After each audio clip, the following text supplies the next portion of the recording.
Hi guys, this is the first half of your lab that we did on Friday, and that's going to be the diffusion section. So remember that diffusion is the net movement of molecules from an area of high concentration to low concentration, right? And this can be very important in cellular biology. It's how a lot of different things, it's going to describe how a lot of different things in the cell move from one area of the cell to another. But there's various factors in that. So the first factor we're going to be looking at is temperature. So I have a very hot beaker of water here, beaker of hot water, and a beaker of cold water. And we're just going to put a drop of food coloring in each one. And I'm going to set a timer. I'll pause the video for you. And we're going to see which one of these completely spreads out the fastest. You can already see it's been a matter of seconds. Pardon my videography here. That red one is looking very homogeneous already, whereas this cold one, we still see a lot of streaks and colors in it.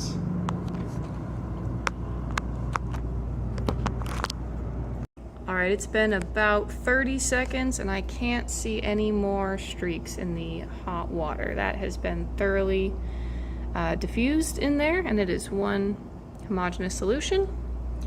We're still waiting on the cold water. You can see those very pretty streaks in there, but they're moving much more slowly. Alright, it has been 12 minutes and this is the beaker of cold water with the food dye. You can see it looks like it is finally diffuse throughout the whole thing. For the second half of your lab, we're looking at pH. And pH is essentially going to be measuring the amount of hydrogen or the amount of hydroxide in a solution. That's together, if you put a hydrogen atom and hydroxide and oxygen and hydrogen together, that makes water. But when that's separated, it creates what we would consider to be an acidic or a basic or alkaline solution. And you can get the pH strips, we may be using those later in the year, but another fun way to do it is with cabbage water. So that's what this is. You boil cabbage, you strain out the water, and you get this beautiful purple substance. And this is full of what we call anthocyanins, and they have that beautiful purple color at a neutral pH of 7, but they're going to change colors at different pH levels. And in your lab, you're going to see a scale that represents that change in pH. Okay, so you've got a couple different substances here. We have lemon juice to start, we have milk, we have ammonia, and we have soapy water. They look very similar, but I mean, one sniff and you'll be able to tell the difference because the ammonia is horrendous. So you're going to start by measuring out exactly 10 milliliters of the cabbage water, our pH indicator. So right there, we're going to be very careful not to spill it. There we go. We have our 10. We'll start with the lemon juice. There we go. If you need to, although it doesn't look like I need to here, you can stir it with your little rod. But that is beautiful, beautiful, bright, hot pink color. In case the video doesn't do justice to the color, that is a brilliant hot pink right there. We'll do the same thing for the milk.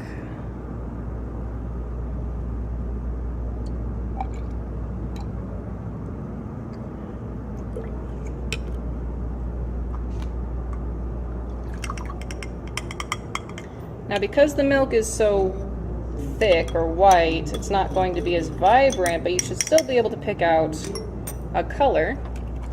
So I would describe that as a soft purple. Yeah, very soft, light purple in our milk there. Next, on to the ammonia. Ammonia, if you're not familiar, is a cleaning solution. You don't usually use straight ammonia, you mix it with things, with water and such. I got a little bit too much, that's fine. It's a different timer I had going. Just pour it back out, get it back to 10 millimeters. There we go. And here's the ammonia.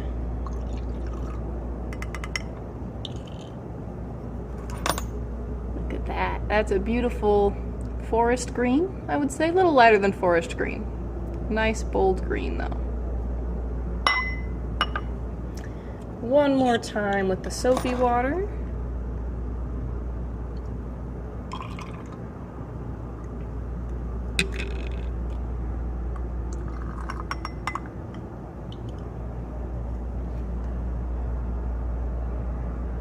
There we go, soapy water. Now the soapy water is also pink, but I would say it is just a little bit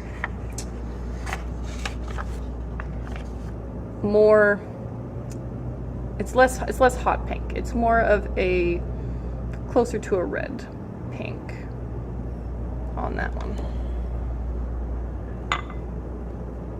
All right, and the last thing we're gonna try here is baking soda and water, and this is not written on your lab. In class, I had them substitute the soapy water for baking soda and water. But since this is a recording, I thought I'd show you both of them. So that is your baking soda and water, right there. So when you do your analysis on the actual lab, on number, what would that be? Number 3, please be sure to include the baking soda, I guess number 2 as well. So the observation you make, as well as the pH that you would assume this is off of the pH scale. Okay, that's it.